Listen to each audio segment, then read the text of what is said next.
to Ross, youth, me say me talk to Ross. Talk to Rastafari. When you hear me say me son of a talk to Rasclat. Hold on. You hear me say Rasclat and things in decent language. I always remember to the word Ras in his head and check my turban and talk that type. You see? So me say Rasclat. Well, the fire is for the purification. How can you fight against fire? When you wake up in the morning, you want a cup of fire down. In the evening, you want some food that's still fire. So me say me burn car and someone that talk about, you say burn car and you drive car. You don't understand what I mean? I know overstand. When I say my bun car, I mean you must put car in front of humanity.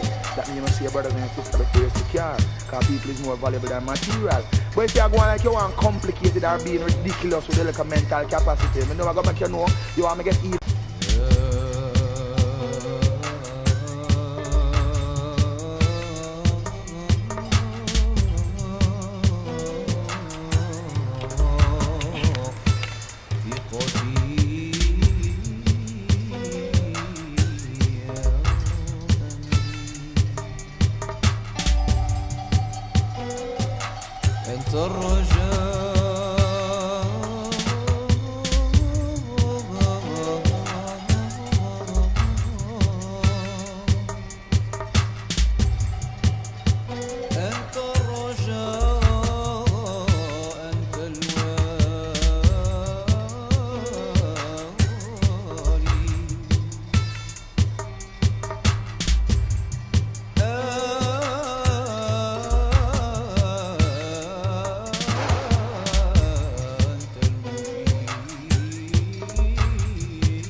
Rasta.